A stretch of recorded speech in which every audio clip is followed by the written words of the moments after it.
ഇപ്പോൾ ആസിഫ് കൂടി ചേരുന്നുണ്ട്. ആസിഫ്, ഈ തെരഞ്ഞെടുപ്പ് പ്രഖ്യാപിച്ചത് മുതൽ വിവാദങ്ങളിൽ പെട്ടുഴലുകയായിരുന്നു നിലമ്പൂരിലെ ഉപതെരഞ്ഞെടുപ്പ് എന്ന് പറയുന്നത്. ജനങ്ങൾ ഇതെല്ലാം കാണുന്നുമുണ്ടായിരുന്നു. അപ്പോൾ എന്തൊക്കെയായിരിക്കും ഇന്ന് വോട്ടെടുപ്പിനെ അല്ലെങ്കിൽ വോട്ടിങ്ങിനെ സ്വാധീനിക്കുക? ഇന്ന് തന്നെ വന്യജീവി പ്രശ്നം 2 കേസുകൾ മരണങ്ങൾ റിപ്പോർട്ട് ചെയ്തിട്ടുണ്ട്. അതെല്ലാം പ്രതിഫലിക്കുമെന്ന് തന്നെയാണോ മനസ്സിലാക്കുന്നത്? എവിടെയാണ് ഇപ്പോൾ ആസിഫ് ഉള്ളത്? വിശദാംശങ്ങൾ.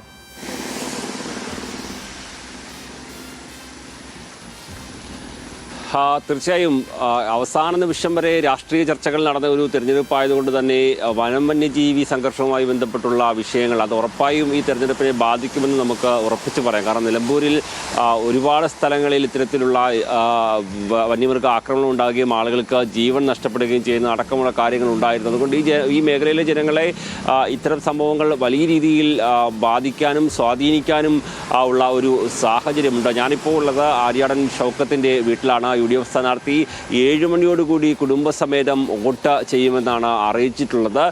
ഏതായാലും UDF വലിയ പ്രതീക്ഷ വെക്കുന്ന തെരഞ്ഞെടുപ്പാണ് എന്നുള്ളത് ഉറപ്പാണ്. കാരണം അവർ ഈ ഒരു വിജയത്തിൽ കുറഞ്ഞ മറ്റൊന്നും പ്രതീക്ഷിക്കുന്നില്ല.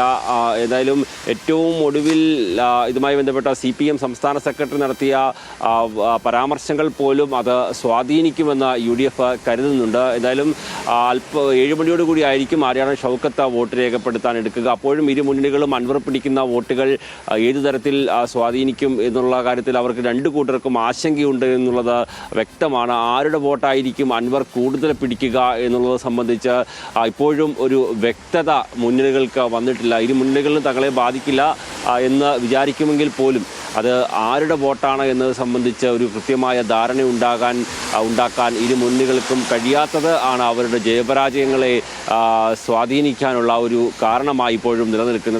നേരത്തെ സൂചിപ്പിച്ചതുപോലെ തന്നെ വന്യജീവി മേഖലകളിലെ പ്രശ്നങ്ങൾ, പ്രത്യേകിച്ച് വന്യമൃഗ ആക്രമണങ്ങൾ രൂക്ഷമായിട്ടുള്ള പ്രദേശമാണ് നിലമ്പൂരിൻ്റെ പല ഭാഗങ്ങളിലും ഇത്തരത്തിലുള്ള ആക്രമണങ്ങൾ പതിവാണ്. അതുകൊണ്ട് തന്നെ ഇന്നുണ്ടായിരിക്കുന്ന ഈ ഒരു സംഭവം പോലും ഇവിടുത്തെ ജനങ്ങളെ വലിയ രീതിയിൽ സ്വാധീനിക്കാനുള്ള ഒരു സാധ്യതയുണ്ട്. ജനങ്ങൾക്ക് ജീവിക്കാൻ കഴിയാത്ത സാഹചര്യം ഉണ്ട് എന്നുള്ളത് ഉയർത്തിപ്പിടിച്ചുകൊണ്ടാണ് PV അൻവർ ഈ വോട്ട് നേടാനുള്ള ശ്രമം നടത്തിയത്. PV അൻവറിൻ്റെ പ്രധാനപ്പെട്ട പ്രചാരണം പോലും അത്തരത്തിലായിരുന്നു എന്നതുകൂടി നമ്മൾ നോക്കിക്കാണേണ്ടതുണ്ട്.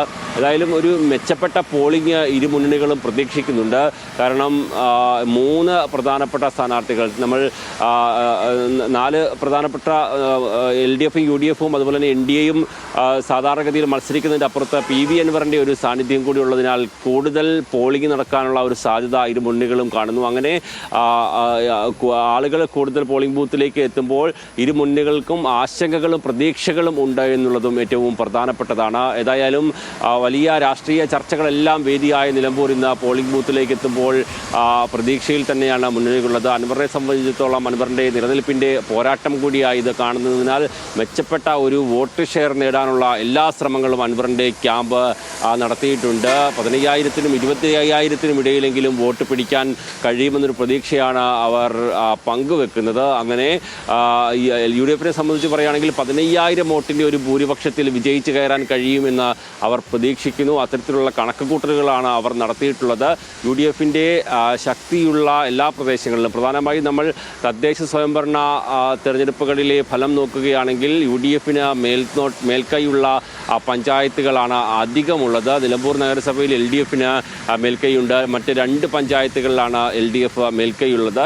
എന്നാൽ തദ്ദേശ സ്വയംഭരണ തെരഞ്ഞെടുപ്പിലെ ഒരു വോട്ടിംഗ് പാറ്റേൺ ആയിരിക്കില്ല നിയമസഭാ തെരഞ്ഞെടുപ്പിൽ എന്നുള്ളത് ആ ഒരു കണക്കുകൂട്ടൽ LDF-ൻ്റെ ക്യാമ്പിനുണ്ട്. മാത്രമല്ല സ്വരാജിൻ്റെ സ്ഥാനാർത്ഥിത്വത്തോടുകൂടി തങ്ങൾക്ക് വലിയ മുന്നേറ്റം ഉണ്ടാക്കാൻ കഴിയും. ആര്യാടൻ ഷൗക്കത്തുമായി ബന്ധപ്പെട്ട് കഴിഞ്ഞ കുറേ കാലങ്ങളായി നിലനിന്നിരുന്ന പല വിവാദങ്ങളും തങ്ങൾക്ക് ഗുണം ചെയ്യുമെന്നുള്ളൊരു പ്രതീക്ഷ കൂടി LDF-നുണ്ട്.